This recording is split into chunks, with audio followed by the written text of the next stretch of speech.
I'm here with Star Parker, a townhall.com columnist. And so I just had a couple questions for you. Okay. First of all, you've written a lot about the welfare state, and I know that you have some personal experiences that sort of informed your philosophy. Could you talk about that some? I will. It's one of the reasons that my philosophy did form, and it's changed dramatically because I believe the lie of the left. I actually thought that poor people were poor because the wealthy were wealthy. I bought the whole idea of redistribution. My life spiraled out of control. I got involved in all types of activities, drug activities, sexual activities, criminal activities, and then ended up on welfare. I was in and out 7 years, 3.5 years consistently, and then after a Christian conversion, I just changed my life. I just started making different decisions. I went to college, I got a degree, and I started a business.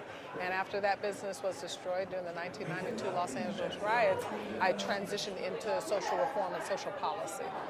Wow, well, that's really impressive. So, could you talk a little bit more about when you made the decision to change your life?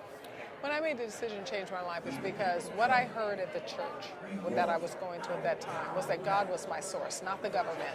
And I started really thinking about what that meant. And I started thinking more about being responsible with my personal choices. At that point, it had nothing to do with voting. It had nothing. In fact, I wasn't even registered at that point. I was just still gaining my own footing and my own ground. I didn't find out that my philosophy economically was also conservative, even leaning very libertarian until after I went into business. That's when I knew that, wait a minute, I'm just trying to make a little business go here. I didn't need to hear from all the government in every area trying to tell me what to do.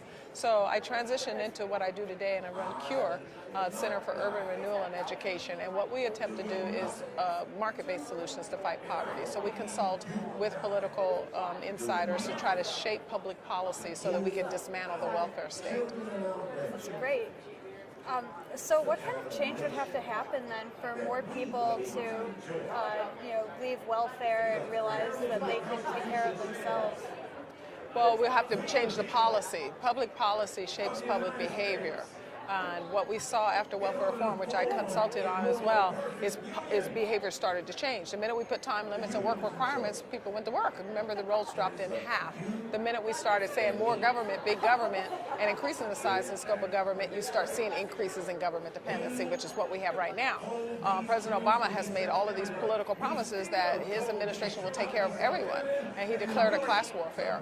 As a result, people go on all of the services. It's not just food stamps. Every area we're starting to see increases in government dependency.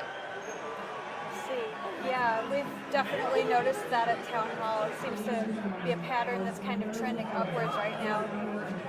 So it's an election year, and we're hoping that there will be some changes in some policies.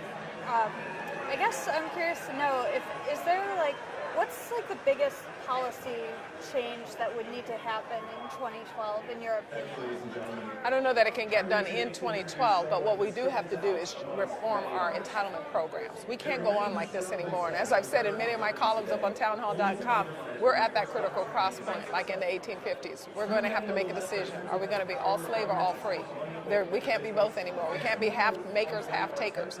And when you look at those entitlements, when you look at Social Security, Medicare, Medicaid, and the cost against the American people and the human capital, because when people are addicted to government programs, they don't take care of the way that they should.